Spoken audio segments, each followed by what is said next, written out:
Hi, I'm Molly Summerholder, and I am a certified wellness coach with the International Association of Wellness Professionals, certified yoga teacher, and owner of Swan and the Lotus Yoga and Wellness.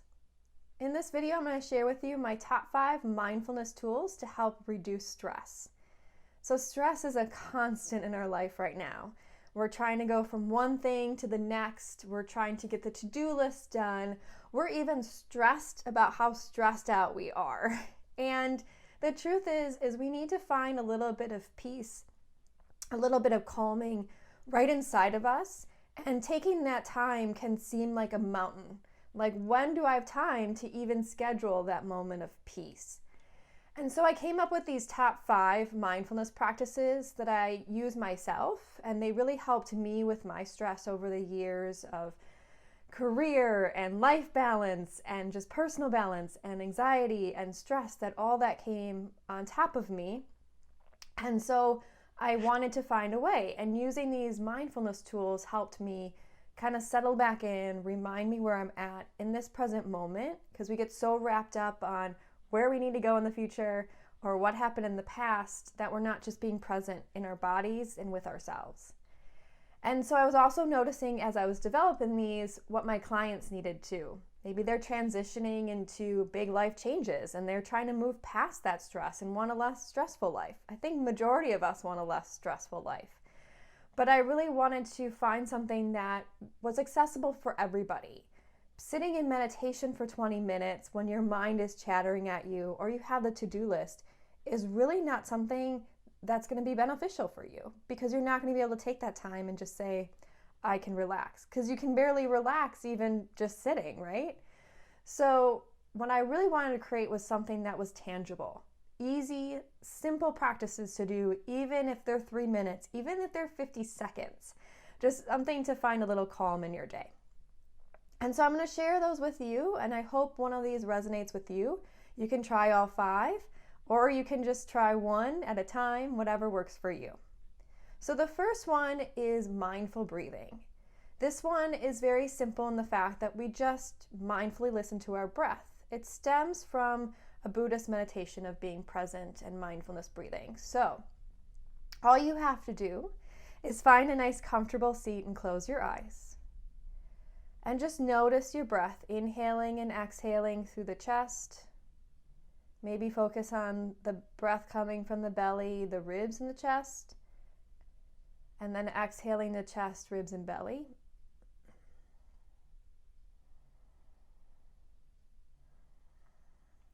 And then just start to bring awareness to your breath, telling yourself inhale,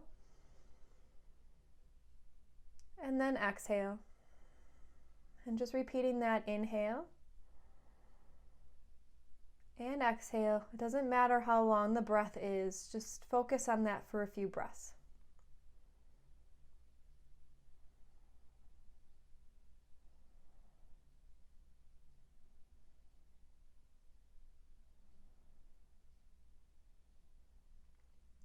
And you can slowly open your eyes so that you can do longer.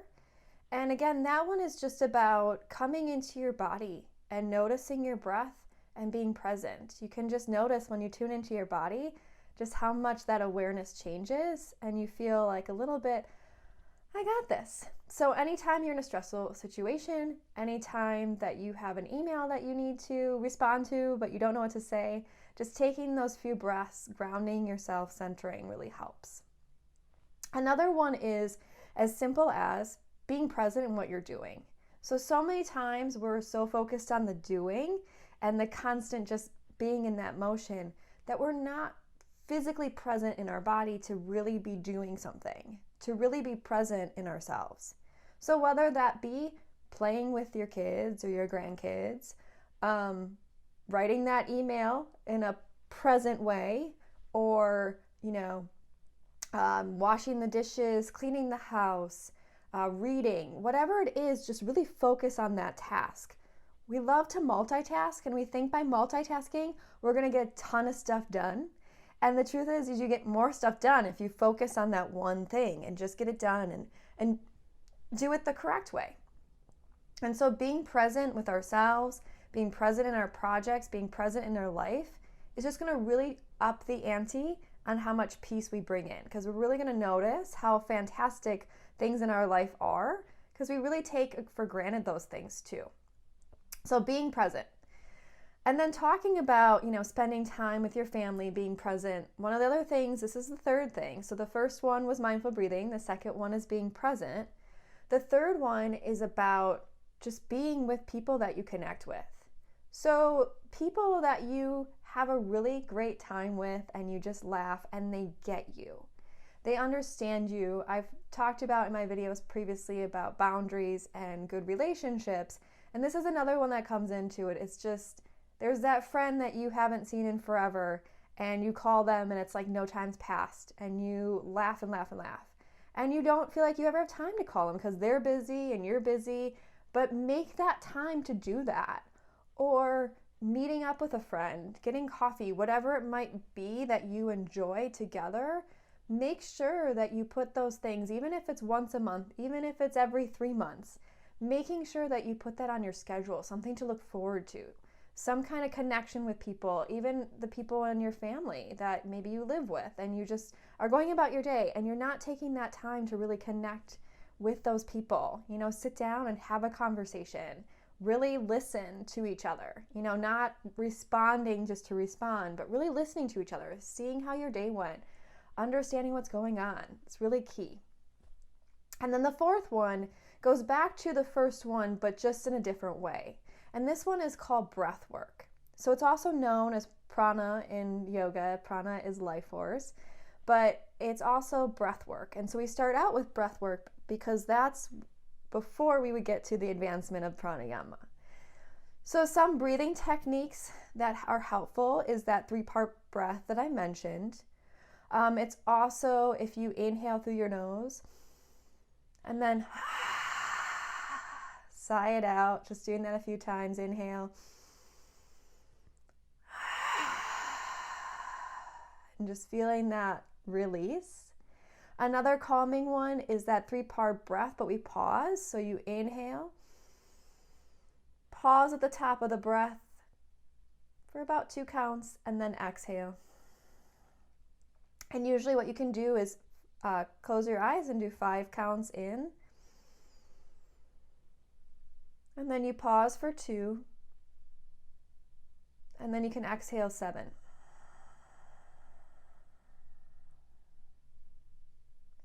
And so you can just repeat that 5, 2, 7, but making the exhale longer, even just doing the inhale and then a longer exhale.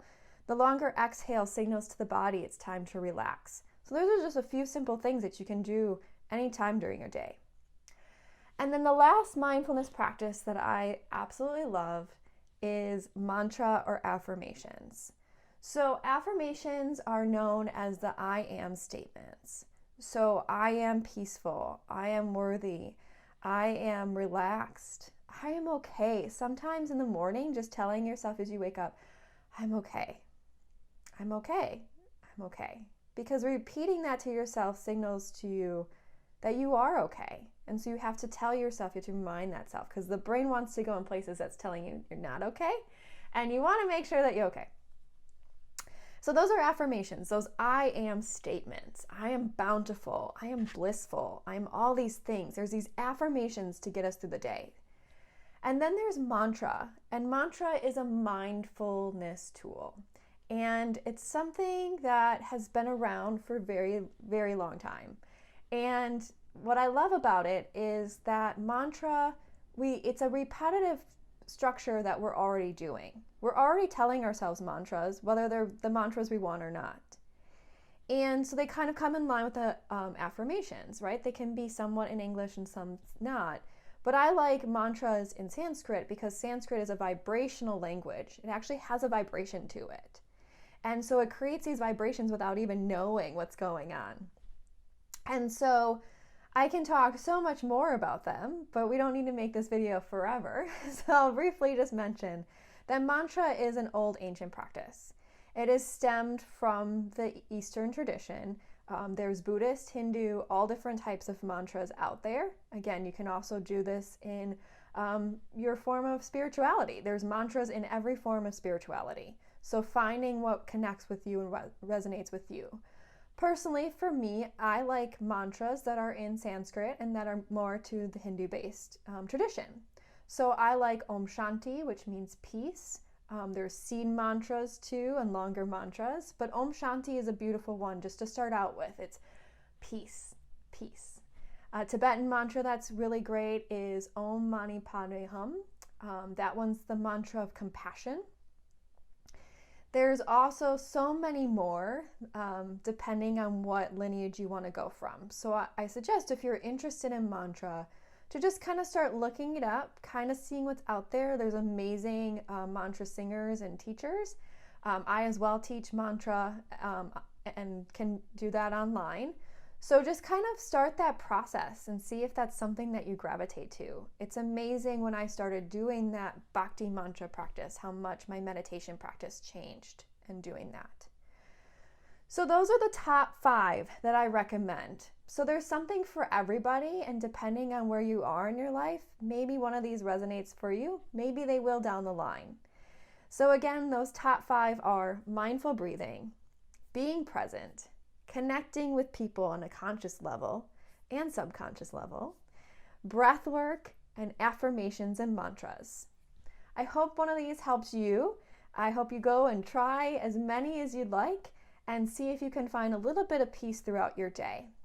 If you have any comments or anything, or please share anything that worked for you below. Otherwise, I can be reached at slwellness.info.